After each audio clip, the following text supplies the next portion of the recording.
Let's Mic news rap.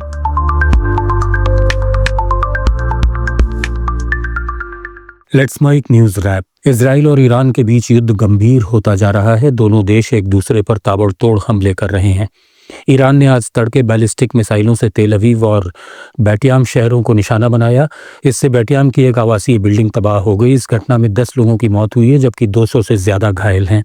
इस बीच Iran के शीर्ष राजनयिक ने संकेत दिया कि यदि इजराइल अपने हमले रोकता है तो ईरान भी जवाबी कार्रवाई बंद कर देगा। नाइजीरिया में बेन्यू राज्य के येलेवाटा गांव में चरवाहों और किसानों के बीच जमीनी संघर्ष में अंधाधुंध गोलियां चली। इस हमले में 100 से ज्यादा लोगों की जान चली गई, जबकि कई लोग लापता हैं। कई परिवारों को उनके घरों में बंद कर जिंदा जला दिया गया।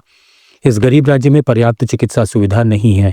यहाँ चरवाहे मवेशियों के लिए चरागाह की मांग करते हैं, जबकि किसान उस जमीन पर खेती करते हैं। लिहाजा इन दोनों के बीच काफी समय से संघर्ष की स्थिति है। रविवार की सुबह एक दिल दहलाने वाली खबर उत्तराखंड के रुद्रप्रयाग के गौरीकुंड क्षेत्र से आई, जहां एक हेलीकॉप्टर क्रैश हो गया। क्रैश होने की वजह खराब मौसम बताई जा रही है। हादसे में 7 लोगों की मौत हो गई है। इस हादसे को लेकर उत्तराखंड के मुख्यमंत्री पुष्कर सिंह धामी ने दुख जताया है। महाराष्ट्र में रविवार को पुणे जिले में टूरिस्ट स्पॉट कुंडमाला में नारायणी नदी पर बना पुल ढह गया। इसमें 20-25 पर्यटकों के बहने की आशंका है। विधायक सुनील शेलके ने बताया कि अब तक 6 लोगों के शव बरामद कर लिए गए हैं। हादसे के वक्त पुल पर काफी संख्या में पर्यटक मौजूद थे। अहमदाबाद विमान हादसे में जान गंवाने वाले गुजरात के पूर्व मुख्यमंत्री विजय रूपाणी के शव की पहचान हो गई है। उनका डीएनए मैच हो गया। राजकोट में सोमवार को उनका अंतिम संस्कार किया जाएगा। इस बीच हादसे में मरने वालों का आंकड़ा 275 पहुंच गया है। ब्रिटेन के एक फाइटर जेट ने भारत में इमरजेंसी लैंडिंग की है। यह विमान तिरुवनंतपुरम इंटरनेशनल एयरपोर्ट पर लैंड हुआ है। बताया जाता है कि इस फाइटर जेट में ईंधन काफ़ी कम हो गया था, इसलिए जेट को आनन फानन में नीचे उतारना पड़ा।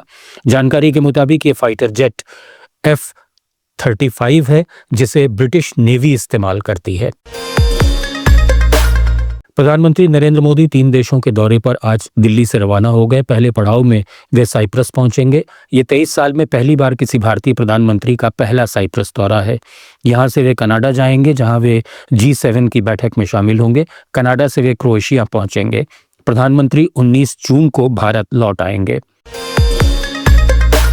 पश्चिम बंगाल के मुर्शिदाबाद में हिंसा प्रभावित क्षेत्र में ड्यूटी के दौरान एक BSF जवान ने अपने साथी जवान की गोली मारकर हत्या कर दी। घटना शनिवार देर रात की है, जब ड्यूटी के दौरान दोनों के बीच विवाद हो गया। मृतक जवान की पहचान 38 साल के रतनलाल सिंह के रूप में हुई है। आरोपी जवान राजस्थान के रहने वाले SK मिश्रा को मुर्शिदाबाद पुलिस ने गिरफ्तार कर लिया है। तमिलनाडु के गवर्नर RN रवि ने एक ऐसे महत्वपूर्ण विधेयक को मंजूरी दी है जो कर्ज देने वाली संस्थाओं द्वारा डराने, धमकाने और जबरन वसूली पर रोक लगाता है। इस कानून के तहत अब ऐसी गतिविधियों के लिए 5 साल तक की जेल और भारी जुर्माना हो सकता है। DMK सरकार इसे वित्तीय शोषण के खिलाफ बड़ा कदम बता रही है, जबकि विपक्षी BJP ने इसे लागू करने में चुनौतियों की बात कही है। सुप्रीम कोर्ट ने साक्षी टीवी के वरिष्ठ पत्रकार कोमिनेनी श्रीनिवास राव को तत्काल रिहा करने का आदेश दिया है। राव को 9 जून को आंध्र प्रदेश पुलिस ने एक टीवी डिबेट में पैनलिस्ट के विवादास्पद बयानों के लिए गिरफ्तार किया था। कोर्ट ने कहा कि राव ने खुद कोई आपत्तिजनक टिप्पणी नहीं की और पत्रकारिता की स्वतंत्रता की रक्षा होनी चाहिए। हैदराबाद के बंजारा हिल्स इलाके में एक भीषण सड़क हादसे में 3 लोगों की मौत हो गई।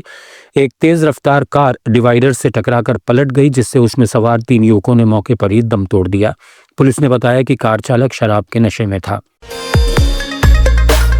मणिपुर के 5 जिलों में कर्फ्यू और नेटबंदी को 17 जून तक बढ़ा दिया गया है। हालांकि कर्फ्यू में सुबह 5 से दोपहर 2 बजे तक ढील दी जा रही है। ये 5 जिले हैं इम्फाल वेस्ट, इम्फाल ईस्ट, बिष्णुपुर, धौबल और कापचिंग। मैतेई संगठन अरम्बाई तेंगोल ने 16 जून तक 10 दिन के बंद की घोषणा की थी, जिसे बाद में रद्द कर दिया गया, लेकिन इलाके में तनाव बरकरार है। न्यूज रैप में फिलहाल इतना ही। बने रहिए लेट्स माइक के साथ।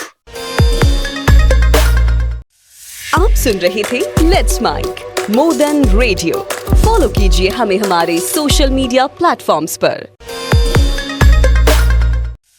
आप सुन रहे थे Let's Mic more than radio.